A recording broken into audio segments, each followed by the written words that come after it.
नमस्कार, स्वागत है आपका इस चैनल में। आज का वीडियो बहुत ही विशेष रहने वाला है क्योंकि आज के वीडियो में बात करेंगे हम महाशिवरात्रि की। महाशिवरात्रि का पर्व बहुत ही विशेष होता है।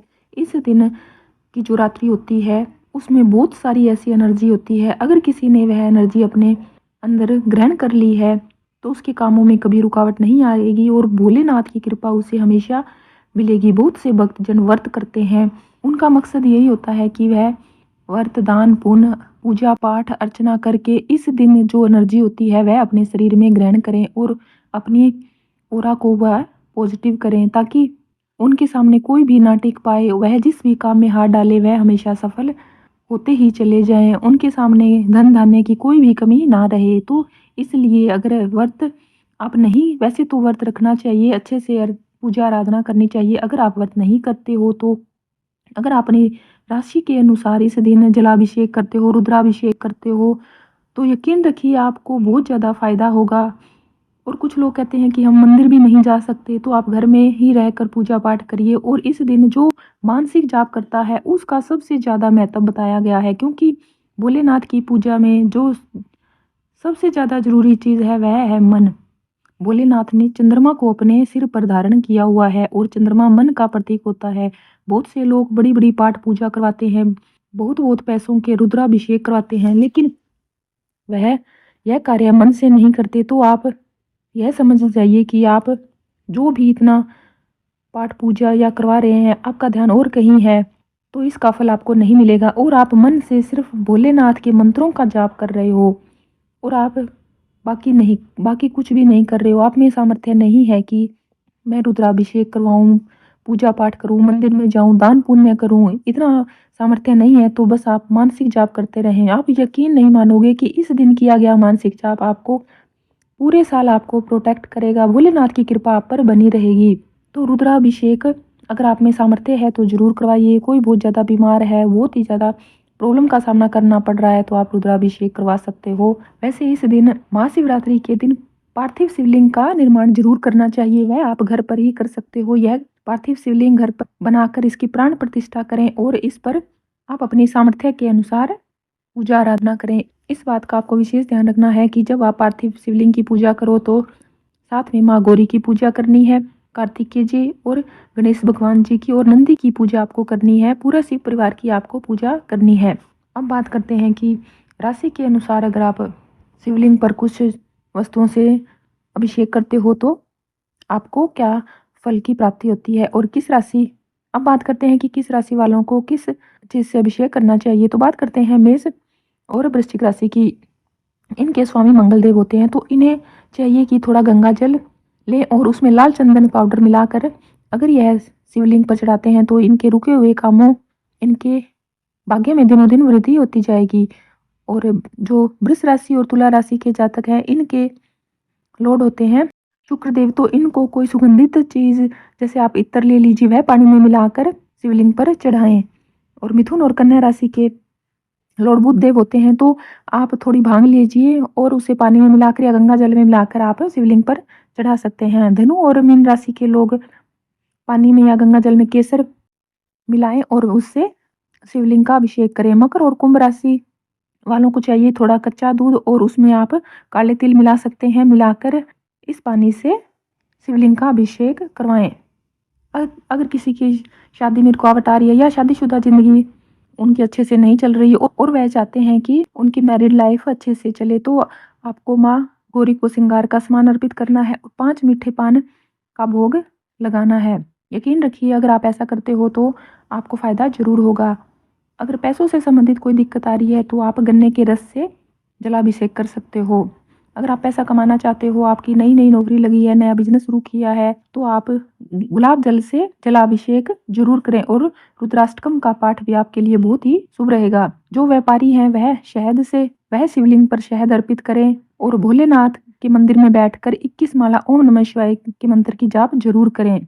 अगर आप चाहते हो कि बिजनेस में ग्रोथ हो तो आप केवड़े का जल शिवलिंग पर अर्पित जरूर करें। नटराज की स्तुति आप करते हैं तो यह आपके लिए बहुत ही अच्छा रहेगा। अगर आप किसी लव रिलेशनशिप में हैं और आप चाहते हैं कि आपका रिश्ता आगे बढ़े तो आपको सबसे पहले तो इस बात पर ध्यान देना है कि आपके रिश्ते में सच्चाई होनी चाहिए, ईमानदारी होनी चाहिए। अगर आप गुलाब जल शिवलिंग पर चढ़ाते हैं तो ये आपके लिए अच्छा रहेगा।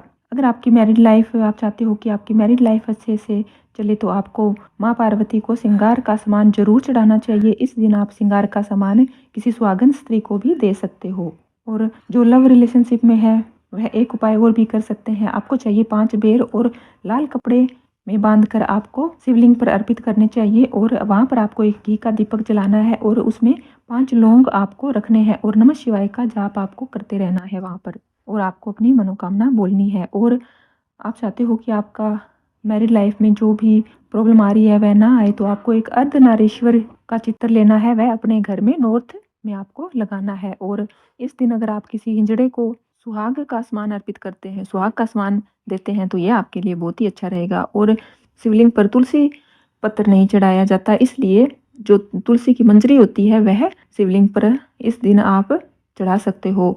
अगर आप ऐसा शिवलिंग पर तुलसी की मंजरी चढ़ाते हो तो आपके घर में हमेशा सुख शांति खुशहाली हमेशा रहेगी। और इस दिन आप भैरवनाथ की पूजा आराधना करना मत भूलिए, क्योंकि भैरवनाथ शिव भगवान के ही अवतार हैं। शिव चालीसा आपको जरूर पढ़नी चाहिए। अगर आपकी हेल्थ में कोई प्रॉब्लम आ रही है, कोई रोग है जो बार बार हो जाता है, ठीक नहीं हो रहा है, काफ़ी समय से आप बीमार हो, तो आपको 5 रुद्राक्ष लेने हैं, वह आपको जल में डालने हैं। काफ़ी देर वह जल में पड़े रहेंगे, फिर वह जल ले जाकर आपको शिवलिंग पर अर्पित करना है।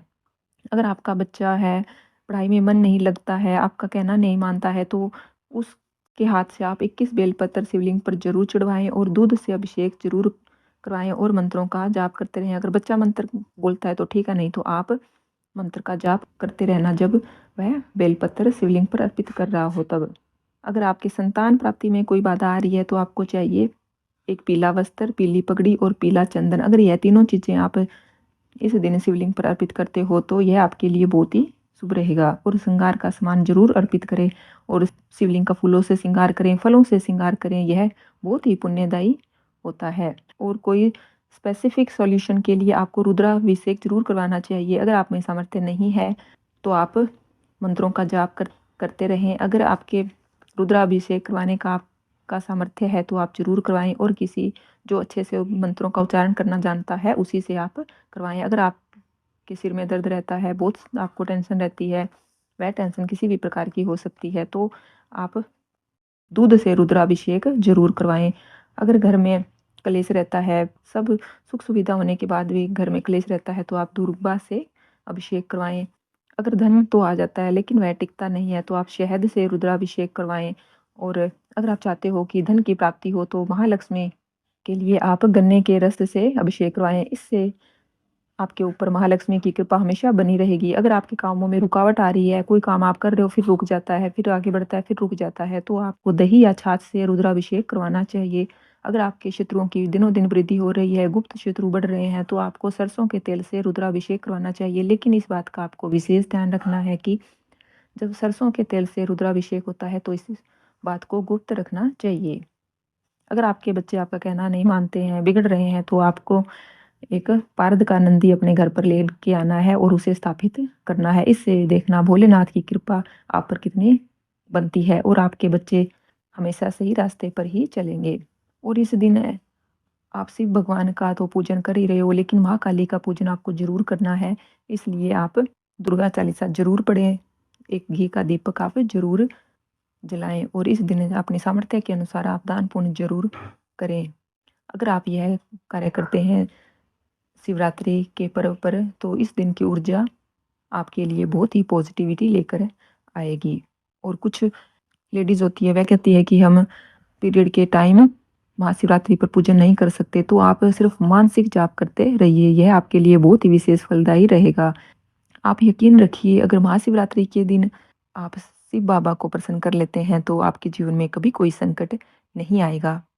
इसलिए इस दिन को व्यर्थ में ही ना जाने दें। आप पूरी श्रद्धा भाव से भोले बाबा की पाठ पूजा अर्चना मंत्रों का जाप जरूर करें। पूरे शिव परिवार की इस दिन पूजा करना बहुत ही विशेष फलदायी रहता है। अगर आप चैनल पर नए हो तो प्लीज़ वीडियो को लाइक करें और चैनल को सब्सक्राइब कीजिए ताकि आने वाली सारी नोटिफिकेशन आपको मिल जाए। और भोले बाबा के प्रति आभार जताना मत भूलिए। हर हर महादेव, हर हर महादेव।